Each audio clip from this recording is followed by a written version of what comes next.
vivante et cordiale au sein de cette belle maison. Et Paul Tortelier est arrivé, il a gravé quelques disques chez Erato, il était plutôt chez EMI en général. Enfin là, il a laissé une version absolument fantastique des sonates pour viol de gambe et clavecin. Il joue du violoncelle et pas de viol de gambe, c'est superbe. Au clavecin, il y a un homme qui a commencé par le piano et qui s'est orienté vite vers le clavecin et la musique ancienne, Robert Véron-Lacroix. Et si vous entendez le début du vivace, on va entendre les 3 mouvements de la 3e sonate en sol mineur. On a l'impression que l'œuvre est déjà commencée, que Tortelier a déjà l'archer en l'air, qu'il y a déjà une énergie préexistante.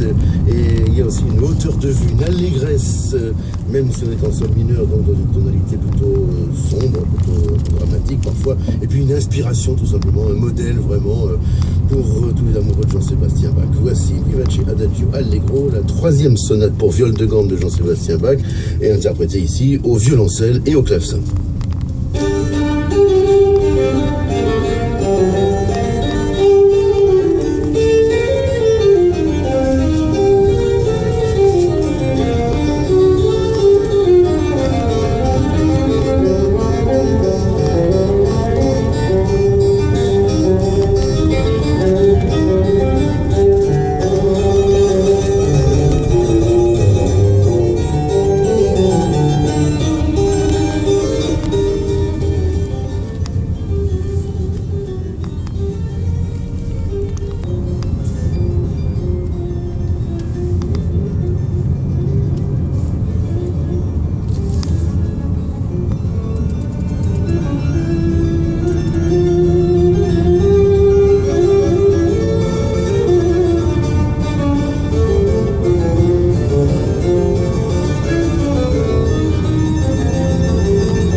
Entrée pour les guerriers, Air vif, Rigaudon 1 et 2, tiré de l'acte 1 de Dardanus, de Jean-Philippe Rameau, interprété par The English Baroque Soloists, dirigé par John Elliott Gardiner, qui va faire une carrière tout à fait énorme à la suite de ses enregistrements, des enregistrements chez Erato, puis d'autres, et après il va se tourner vers les grandes œuvres baroques, bien sûr, mais aussi diriger les œuvres romantiques, les œuvres françaises avec l'Orchestre Philharmonique de Vienne, avec les grands orchestres dits traditionnels.